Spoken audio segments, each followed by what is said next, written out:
দর্শক, প্রতি সপ্তাহে আমি আপনাদের নিয়ে হাজির হই বিভিন্ন আর্ট গ্যালারিতে, বিভিন্ন এক্সিবিশন দেখাতে। শিল্পের বিভিন্ন মাধ্যম নিয়ে আমি আপনাদের মাঝে হাজির হই, দেখে থেকেই নানান রকম প্রদর্শনী। আজ আমি আছি লালমাটিয়ার কলা কেন্দ্র আর্ট গ্যালারি। এখানে চলছে অন্তঃস্রোত শিরোনামে ভাস্কর্য ও স্থাপনা প্রদর্শনী। এই মুহূর্তে কথা বলছি ভাস্কর সুমন বর্মনের সাথে। কেমন আছেন? ভালো আছি, আপনি কেমন আছেন? আছি, ভালো আছি। চমৎকার আয়োজন, খুব সুন্দর সুন্দর কাজ দেখছি। ধন্যবাদ।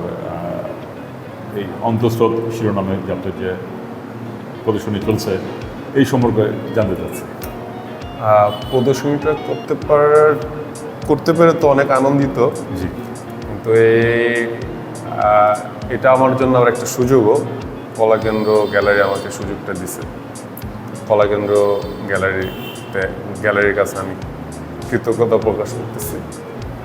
আর এই প্রদর্শনীর কিউরেটর ওয়াকিলুর রহমান। তো এই যে এখন যে লাইটিং অ্যারেঞ্জমেন্ট বা এই যে আমরা যেই ডিসপ্লেটাগুলো দেখতে পাইতেছি, এটা সম্পূর্ণ ওয়াকিলুর রহমানের চিন্তাভাবনা, এভাবে সাজিয়েছে। প্রত্যেকটা শিল্পকর্মের পিছনে কনসেপ্ট থাকে। এটা একদম মূল জায়গা বলতে পারি এরকম যে এটা আমার একটা পারিবারিক একটা রিপ্রেজেন্টেশন আছে। আচ্ছা। আর আমি তো যেহেতু একাডেমিতে পড়ছি, জি। একাডেমিতে পড়ার ফলে এক ধরনের তো অভিজ্ঞতা, মানে জ্ঞানটা আমি অর্জন করছি। জি।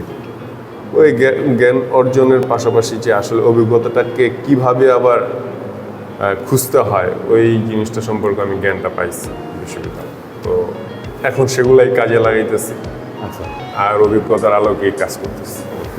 খুবই ভালো লাগলো এসে, এবং আপনার সাথে কথা বলতে পেরে অনেক ভালো লাগলো।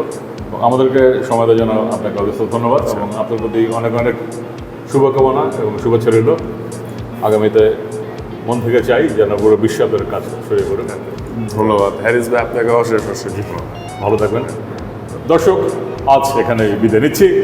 দেখা হবে আগামী পর্বে নতুন কোনো এক্সিবিশন, নতুন কোনো গ্যালারিতে। সে পর্যন্ত ভালো থাকবেন।